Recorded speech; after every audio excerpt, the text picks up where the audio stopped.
Sir sorry sir. நான் குடிச்சிட்டு bike ஓட்டுன தப்பு தான் சார்.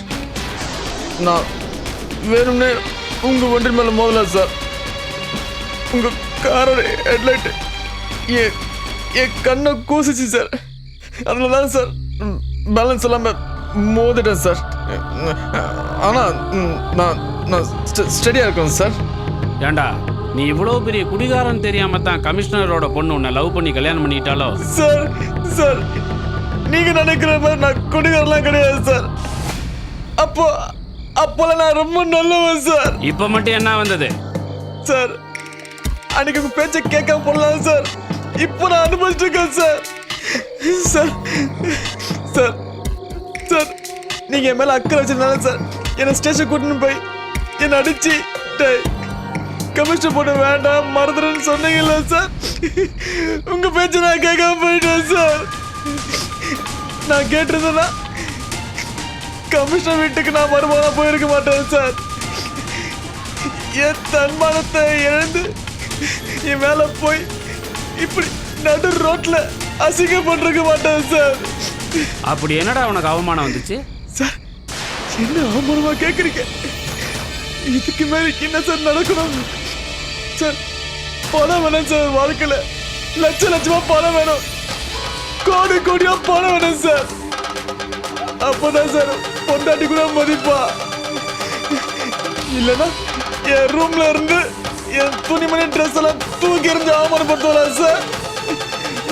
சார் சார் எந்த வீட்லயாவது சாப்பிட உட்காந்தவன எந்திரின்னு சொல்லுவாங்களா சார்? ஆனா என்ன சொன்னா சார், நான் தொட்டு தாலி கட்ட என் பொண்டாட்டி நான் சொன்னா சார் அப்படியே செத்து போல மாதிரி ஆச்சு சார். சார் நான் சாப்பிட உட்காந்தேன் சார். சாப்பிட உட்காந்தேன். எங்க அப்பா வராரு. எங்க அப்பா வேலைக்கு போறாரு. அவர் சாப்பிட்டு போட்டேன்டா, நீ வேலை விட்டு இல்லாதவ, நீ அப்புறம் சாப்பிட சொல்லி என்ன அசிங்கப்படுத்துற சார். சார் பணம் வேணும் சார். வாழ்க்கையில சத்தியமா பணம் வேணும் சார். என்ன வேலைன்னு செய்யறேன் சார். சார் உங்களை கெஞ்சி கேட்கிறேன் சார். சார் எனக்கு ஏதாவது ஒரு வேலை வாங்கி கொடுங்க சார். சார் நான் காலால செய்யற வேலையை கையால செய்யறேன் சார். சார் இத்தனை நாள் அண்ணனை பையதான் சார். ஆனா இனிமேல் எனக்கு அண்ணனா தெய்வமா நீங்க இருக்கிறீங்க சார். அண்ணன் எனக்கு எப்படியாவது ஒரு வேலை வாங்கி கொடுங்க சார். வேலை வாங்கி கொடுங்க. உனக்கு வேலை தானடா வேணும். காலையில குளிச்சுட்டு தெளிவா வந்து என்ன பாரு சார். என்ன வந்து பாருடா. என்ன வா, நான் உனக்கு வேலை வாங்கி தரேன் சார்.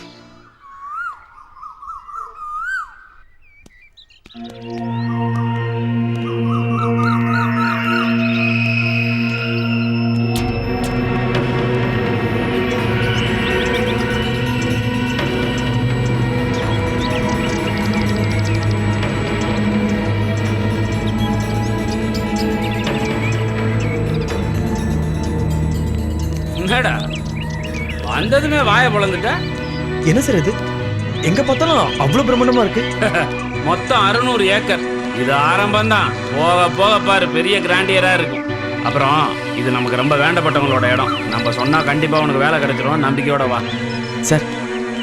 இந்த விஷயம் என் மாமனாருக்கு என்னையா நீ அதெல்லாம் நான் சொல்ல மாட்டேன். உன் மாமாட்ட போய் இதெல்லாம நான் சொல்லுவேன்? அதான் உன்னை பத்தின எல்லா விஷயத்தையும் எனக்கு சொல்லிட்டே. அப்புறம் நீ இங்கே இரு, நான் போய் சாரை பார்த்து பேசிட்டு அங்கிருந்து உன்னை கூப்பிடுறேன், நீ வந்துரு. சரி சார்.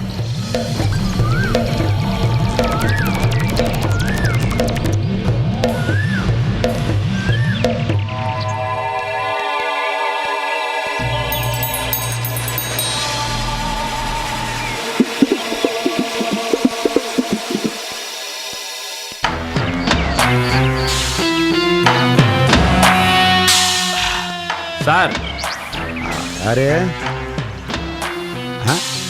அடடட வாங்க ஜேசி. என்ன நம்ம ரிசார்ட் பக்கம் எப்படி இருக்கீங்க? நல்லா இருக்கு. நீங்க எப்படி இருக்கீங்க? நீங்க நல்லா இருக்கிறீங்க. நானும் நல்லா தான் இருக்கிறேன். ஆனால் மாசி நல்லா இல்லையே. இன்னும் வெயிலில் தானே இருக்காப்புல. அதுக்கு தான் தூண்டில்ல போடுற ஒரு புழுவை கூப்பிட்டு வந்திருக்கேன். புழுவா?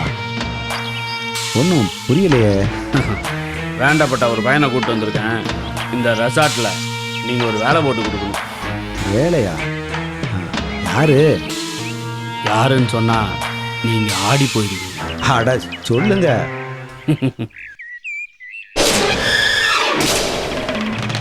நம்ம கமிஷனரோட மருமகன்.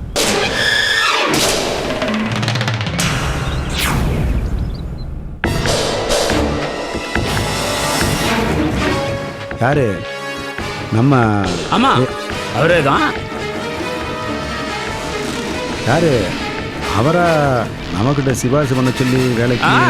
நல்லா சொல்லுவார், நம்மகிட்ட வேலையை செய்ய சொல்லி. என்ன கேள்வி சார் இது? அவரு போய் சொல்லுவாரா?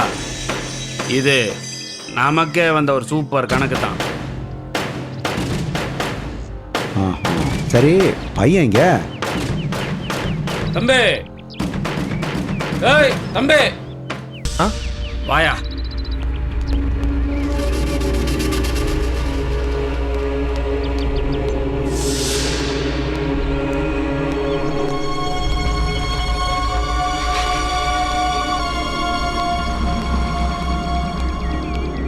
தம்பி தான். ஆஹா, வணக்கம் சார். வணக்கம் தம்பி. சார் தான் ராஜமாணிக்கம், இந்த ரெசார்ட்டோட ஓனர். உனக்கு வேலை தர போற முதலாளி.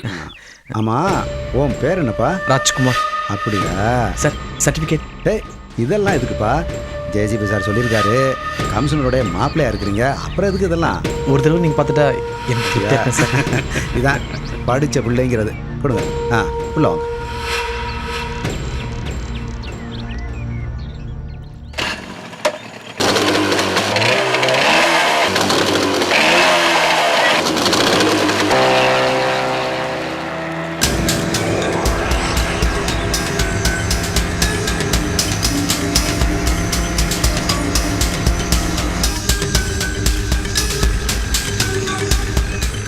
ஓஹோ, திரும்பி பார்க்குறேனா? உட்காருப்பா. பரவாயில்ல சார். இந்த மாதிரி கையெல்லாம் கட்டாத, எடு. உட்காரு. இருக்கட்டும் சார். முன்னாடி காட்ட வேண்டாம்னா பின்னாடி காட்டுற. எடுப்பா, உட்காரு. இல்லை, என்னப்பா நீ ரொம்ப மரியாதையான பிள்ளையா இருக்கிறீங்க. என்னப்பா எல்லாம் இங்கிலீஷில் இருக்குது. பார்த்தா பெரிய படிப்பாக படிச்சிருப்பா இருக்க. உனக்கு இந்த ரிசார்ட்டில் உன் படிப்புக்கு தகுந்த மாதிரி மேனேஜர் போஸ்ட்டு போட சொல்லிடுறேன். அப்புறம் இந்த ஏபிசின்னு ஒரு புது யூனிட் ஆரம்பிக்க போகிறோம். அப்புறம் இந்த வெளிநாட்டிலெல்லாம் பெரிய வீடு போட்டு இதெல்லாம் ஆரம்பிக்கிறாங்கல்ல, அட நம்ம நாட்டிலையும் இதை ஆரம்பித்து எல்லாரும் அனுபவிக்கட்டுமே. அதுக்கு தான் ஒரு நல்ல மேனேஜராக வேணும், நல்ல உழைப்பாளியாக இருக்கணும், நேர்மையான ஆள் இருக்கணும். உங்கள்கிட்ட சொல்லித்தான் ஒரு ஆளை போட சொல்லணும் அப்படின்னு நினச்சிக்கிட்டு இருந்தேன். அட கும்பிட போகிற சாமி குறுக்க வந்தது மாதிரி பையனை கொண்டாந்து நிறுத்திட்டீங்க. அகத்தின் அழகு முகத்தில் தெரியுமாங்க, அது அந்த பையன்கிட்ட இருக்குது. உன்னைய பார்த்த உன்னப்பா எனக்கு கப்புன்னு பிடிச்சி போச்சு. புது யூனிட்டுக்கு நீ தாப்பா மேனேஜர். சார் ரொம்ப நன்றி சார். இருக்கட்டுப்பா. அப்புறம் இந்த சம்பளம் போக்குவரத்து இதுகெல்லாம் 25,000 தரேன் சார். சார் ரொம்ப நன்றி சார். என்ன இதுக்கே அசைத்துட்ட? இது சும்மா ஆரம்ப சம்பளம் தான்ப்பா. அப்புறம் உன் வேலையை பார்த்துக்கிட்டு என் மனசு மாதிரி சம்பளம் ஏறிக்கிட்டே போகும்ப்பா. சார் உங்கள் மூலியமா எனக்கு இவ்வளோ பெரிய வேலை கிடைக்கும்னு சத்தியமாக நான் நினச்சி பார்க்குறேன் சார். தேங்க்யூ சார், ரொம்ப நன்றி சார். Thanks sir. நீ அவர் கொடுக்குற சம்பளத்தை விட அதிகமாக தேங்க்ஸ் சொல்லுவோம் போல இருக்கு. மனுஷனுக்கு மனுஷன் உதவி செய்யாமல் அப்புறம் யார் செய்வாங்க? அதுவும் எங்கள் கமிஷனரோட மாப்பிள்ள. நம்ம செய்யாமல் யாருன்னு செய்யறது? சார் ஒரு சின்ன ஹெல்ப்பு சார். என்னப்பா சின்ன உதவி பெரிய உதவின்னு சொல்லுப்பா. கொஞ்சம் அட்வான்ஸா? ஒரு 10,000. 10,000 வாங்கிக்க சார். Thank you sir. சார் இந்த காலத்தில் வேலைக்கு சேர்ந்த உடனே நிறைய சம்பளம் தராங்க. அப்புறம் உலக பொருளாதார வீக்கம் சொல்லி முதல்ல சம்பளத்தை குறைக்கிறாங்க, அப்புறம் போக போக ஆட்களை குறைக்கிறாங்க, அப்புறம் வேலையை விட்டு தூக்கிறாங்க. ஆனால் நீங்கள் நான் வேலையை செய்கிறதுக்கு முன்னாடியே அட்வான்ஸாக காசு தரீங்களா சார்? நீங்க ரொம்ப பெரிய மனுஷன் சார். நல்லா இருக்கணும் சார். ரொம்ப நன்றி சார். அட விடுப்பா சார், பையன் ரொம்ப நல்ல பையனா இருக்கானே. சரி, இது வரைக்கும் நீ வேலை கட்டு வந்தா உட்கார சொன்ன உட்காரல. இப்போ ஏன் ரிசார்ட் மேனேஜர் உட்காரு. பரவாயில்ல சார். உட்காருப்பா. உட்காரியா? அவர் தான் இவ்வளோ தடவை சொல்கிறார்ல, உட்காரு. அட உட்காருப்பா, உட்கார். இந்தா வச்சுக்க. சாரு சொல்லிட்டாரு, ஒண்ணுமே நான் கேட்க மாட்டேன். என்னை உயர்த்த வேண்டியது உன்னுடைய பொறுப்பு.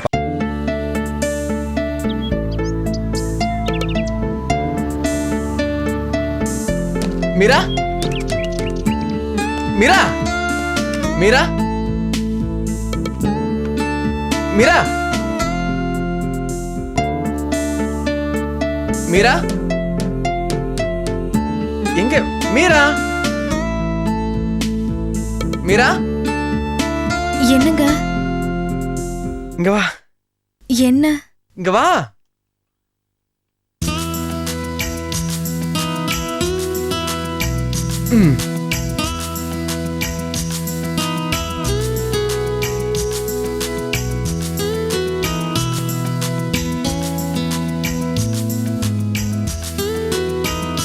பாரு, நல்லா இருக்கா?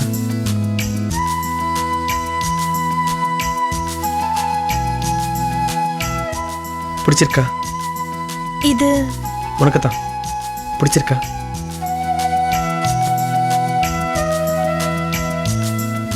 பிடிச்சிருக்கு. ஆனா இது எப்படி 5000 ரூபாய்க்கு மேல இருக்கும் போல இருக்கே. ஹலோ, 8000 ரூபாய். 8000 ரூபாவா? எப்படி? எனக்கு வேலை கிடைச்சிருக்கு. வேலை? ஆமா மீரா, எனக்கு ஏத்த வேலை கிடைச்சிருக்கு. மாசம் 25000 ரூபாய் சம்பளம். அட்வான்ஸ் கொடுத்தாங்க. அந்த பணத்துல முதல்ல உனக்கு ஒரு புடவை வாங்கணும்னு ஆசைப்பட்டேன். அதான் வாங்கிட்டு வந்தேன்.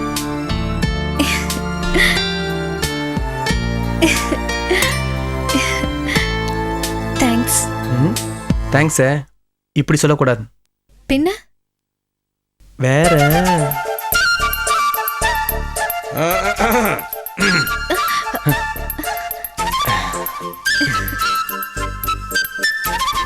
அப்பா, காஃபி.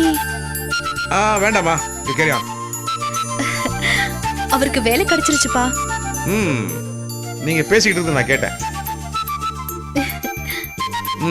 எந்த கம்பெனில மாப்பிள்ள?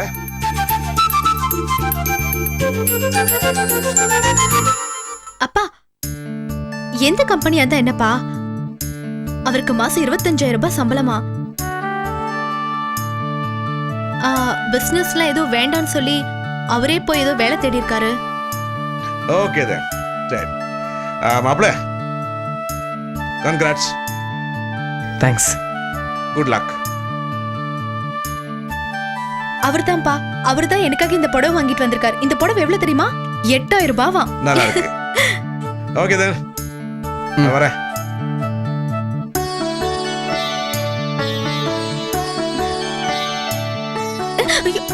அப்பா இருக்காரு. ஏய், அப்பா எதுக்கு தனியா போனாரு தெரியுமா? எதுக்கு? பாவம் சிரிஞ்சிருச்சுங்க. எதுக்கு நம்ம டிஸ்டர்ப் பண்ணோன்னு அப்படின்ட்டு அழகா நாசுக்கா போயிட்டார். நாசுக்கானா? நாசுக்கானா அது நாசுக்கானா? மீரா, மீரா,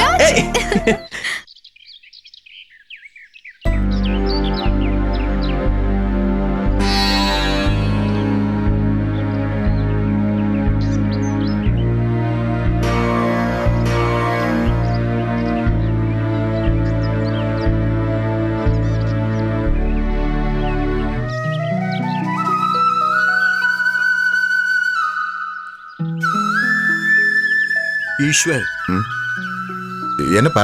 ஆஃபீஸ் விஷயமா பேசிக்கிட்டு இருக்கிறியா, இல்லை நான் வந்து டிஸ்டர்ப் பண்ணிட்டேனா? அதெல்லாம் ஒன்றும் இல்லைப்பா, சொல்லுங்கப்பா. அது வந்து ஒன்றுமில்லை. சந்தியாவை பற்றி உங்ககிட்ட பேசணும்னு 2-3 நாளாகவே நான் யோசனை பண்ணிக்கிட்டு இருக்கிறேன். அதுக்கு நேரம் சரி வரல. சொல்லுங்கப்பா, என்னப்பா? அது வேற ஒன்றும் இல்லைப்பா. சந்தியா வந்து தன்னுடைய பழைய வாழ்க்கையை அடியோடு மறந்துட்டான்னு நான் நினைக்கிறேன். நான் கூட அதான்ப்பா நினைக்கிறேன். கொஞ்ச நாள் முன்னாடி அவ ஃப்ரெண்டு கிட்ட போன்ல பேசிட்டு இருந்தா. அவ எவ்வளவு போல்டா அவ ஃப்ரெண்டுக்கே தைரியம் சொல்லிட்டு இருந்தா. நான் இத பத்தி ரேகா கிட்ட பேசிட்டு இருந்தேன். அவளே அவ பழைய வாழ்க்கையை மறந்ததுக்கு அப்புறம் நம்மளும் அதை மறந்துடுறது நல்லதான்ப்பா. அப்படி பழச மறந்தா தானே புதுசா நாம ஏதாவது யோஜனை பண்ண முடியும் இல்லையா? ஆம். நீங்க என்ன சொல்றீங்கன்னு எனக்கு புரியலப்பா. அது ஒன்றும் இல்லைப்பா. கந்தசாமி பிள்ளை அரவிந்து அந்த அரவிந்தும் சந்தியாவும் ஒருத்தருக்கு நல்லா பேசிக்கிறாங்க பழகிறாங்க அப்படின்னு. வேற என்னப்பா, அவங்க 2 பேருக்கும் ஒரு கல்யாணம் பண்ணி வச்சுடலான்னு ஒரு சின்ன ஆதங்கம்.